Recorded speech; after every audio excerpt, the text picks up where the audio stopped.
Olá, aqui é o Tio do Papelão, trazendo mais um vídeo de contos de terror. Não esqueça de deixar o like e se inscrever no canal. Trabalhei como técnica de enfermagem em diversos hospitais e clínicas ao longo da minha carreira. Antes do local onde trabalho atualmente, atuei por um tempo em um hospital geriátrico que ficava a cerca de 30 minutos da minha casa. Eu já tinha experiência com pacientes idosos, então aquele ambiente não era novidade para mim. Mas o que aconteceu lá foi diferente de tudo o que eu já vivi. Eu havia começado naquele hospital havia apenas algumas semanas. O que eu não sabia é que uma das minhas noites ali se tornaria a última. Naquela noite, fui escalada para o plantão noturno na ala de Alzheimer. Os pacientes dessa ala pareciam adorar a minha presença. Eu era jovem, tinha meus 20 e poucos anos, e talvez por isso, para eles, eu representava um pouco de juventude, uma ligação com o mundo real. Com a mente cada vez mais desconectada da realidade, muitos deles viam em mim um ponto de apoio, e eu tentava ser isso. Entre os pacientes havia uma senhora chamada Lena. Aquela foi minha primeira noite cuidando dela, e logo percebi que ela era diferente dos outros. Sempre que eu entrava no quarto, ela falava sobre vozes que ouvia e sobre um homem vestido de preto que, segundo ela, ficava parado no canto da sala, observando em silêncio. A companheira de quarto de Lena, uma senhora muito tranquila e sorridente, não falava muito. Ela havia pedido para manter a cortina fechada entre as duas camas, provavelmente tentando se isolar da inquietação de Lena. Naquela noite, a maioria dos pacientes já dormia por volta das 22 horas. Mas Lena não. Ela me chamava diversas vezes, sempre assustada, dizendo que ele estava lá de novo, parado no mesmo canto, apenas olhando. Eu tentava manter a calma, mesmo começando a ficar nervosa. Entendia que para ela, tudo aquilo era real, e isso me deixava com ainda mais empatia e medo. Evitei ligar a televisão ou fazer barulho para não incomodar a outra paciente. Então segurei as mãos de Lena, pedi para ela respirar fundo e garanti que eu estava por perto, que ela não estava sozinha. Isso pareceu acalmá-la por um tempo. Na próxima vez que entrei no quarto, ela finalmente estava dormindo. Com a maior parte dos pacientes dormindo, a madrugada parecia arrastar-se. O tempo passava devagar. Em um momento, fui até a sala de suprimentos para repor os materiais do meu carrinho. Estava sozinha lá dentro, com a porta fechada, quando ouvi um som vindo de dentro da sala. O que era estranho, já que o ambiente era silencioso e pequeno. Me virei, mas não vi nada. Voltei a organizar o carrinho. E foi então que senti algo encostar no meu ombro. Era como uma mão, pesada, firme. Levei um susto enorme. Dei um pulo, olhei para trás, mas não havia ninguém. Nada. O quarto estava vazio. Mesmo assim, eu tinha certeza do que havia sentido. Saí rapidamente para o corredor, olhei para os lados. Silêncio absoluto. Nenhuma outra enfermeira por perto. Voltei para terminar o que estava fazendo. Mas quando me virei para sair, olhei para a porta e congelei. Do lado de fora, atrás do vidro da porta, havia um homem parado. Ele estava de preto, olhando direto para mim e sorrindo. Gritei. Meus gritos foram tão altos que acordaram praticamente toda a ala. Em questão de segundos, o homem desapareceu da minha vista. Logo, uma colega enfermeira entrou na sala e me ajudou a me levantar. Eu estava completamente em pânico. Perguntei se ela tinha visto o homem. Ela respondeu: "Que homem? Não tem mais ninguém aqui. Verificamos todos os quartos. Não tem ninguém vestido de preto nesse andar." Enquanto tentávamos entender o que tinha acontecido, Lena, que havia acordado com os gritos, começou a falar das vozes novamente. Ela não sabia que os gritos tinham sido meus, mas parecia ainda mais perturbada. Perguntei como era esse homem de preto que ela sempre via. E antes que eu dissesse qualquer coisa sobre o sorriso dele, ela olhou fixamente para mim, mais lúcida do que nunca, e perguntou: "Como você sabe que ele sorri?" Naquele momento, mesmo com o coração acelerado, eu gelei. Era como se ela tivesse lido meus pensamentos. De repente, Lena começou a gritar desesperada: "Ele está vindo! Sai daqui! Sai logo!" Outras enfermeiras entraram correndo para acalmá-la. Depois disso, me transferiram para outra ala e acabei indo embora mais cedo. Estava em choque. No dia seguinte, Mandei uma mensagem para a chefe da enfermagem e pedi para ser transferida. Disse que aquele próximo plantão seria meu último. A experiência tinha me marcado de um jeito que eu não conseguia explicar. Eu só queria sair dali.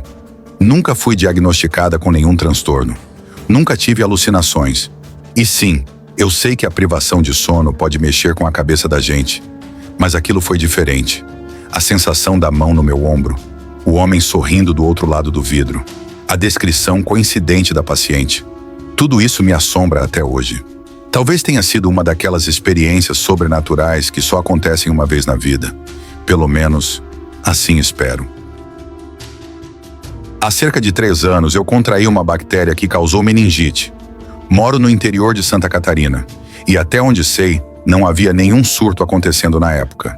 Até hoje não sei como ou de quem peguei aquilo. Comecei a sentir sintomas muito estranhos.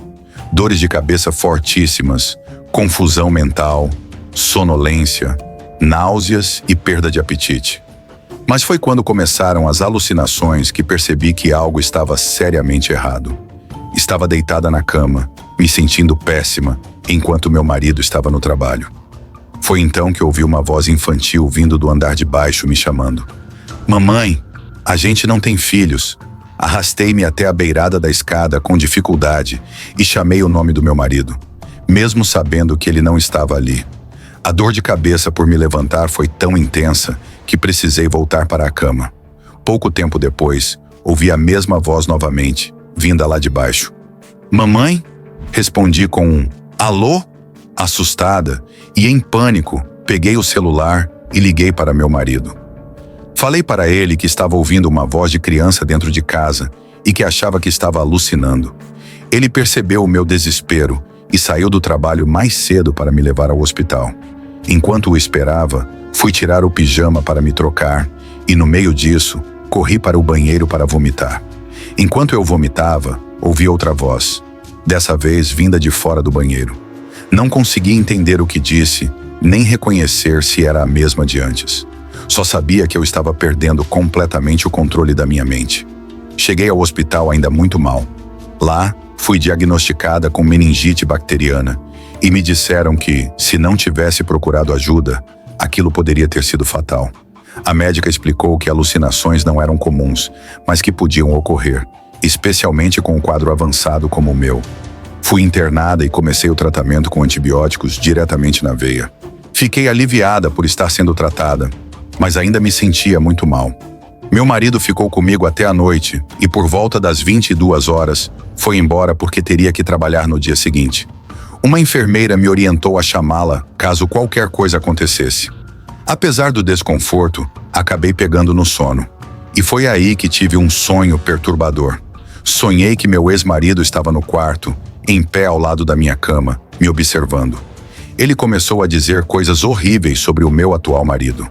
Falava com desprezo e, em certo momento, passou a mão na minha testa e disse que ficou feliz por eu estar bem e que tinha vindo assim que viu meu marido sair. Depois, murmurou que queria matar meu marido. Disse isso com tanta calma que parecia real.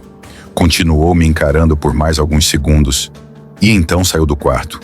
Acordei atordoada, zonza, e vi uma cadeira puxada ao lado da minha cama, o que não estava ali antes. Mas não havia ninguém no quarto. Estava escuro ainda, então voltei a dormir. Na manhã seguinte, contei à enfermeira sobre o sonho vívido que tive. Ela olhou séria para mim e disse: "Aquilo não foi um sonho. Um rapaz que disse ser seu primo veio te visitar ontem à noite." Fiquei paralisada. Respondi que não tenho nenhum primo que mora no estado. Ela franziu a testa e disse: "Ele se identificou como seu primo. Disse que o nome era David. David era o nome do meu ex-marido." Fiquei gelada. Depois de conversar melhor com a equipe médica, o médico responsável explicou que os antibióticos poderiam causar delírios, o que afetava minha capacidade de distinguir entre o que era sonho e o que era real. Liguei para meu marido imediatamente e ele ficou furioso e muito preocupado. Mais tarde, naquele mesmo dia, mandei uma mensagem para David perguntando o que ele estava fazendo no hospital e como sabia que eu estava internada. Ele visualizou, mas não respondeu. Mandei outra mensagem dizendo que tinha ouvido tudo, inclusive as ameaças, e que envolveria a polícia se ele se aproximasse de novo. Minutos depois, ele respondeu dizendo que não ameaçou ninguém, que só apareceu para ver se eu estava bem e que provavelmente eu tinha ouvido coisas enquanto dormia. Respondi com firmeza: fique fora da minha vida ou eu vou chamar a polícia. De novo, ele não respondeu mais.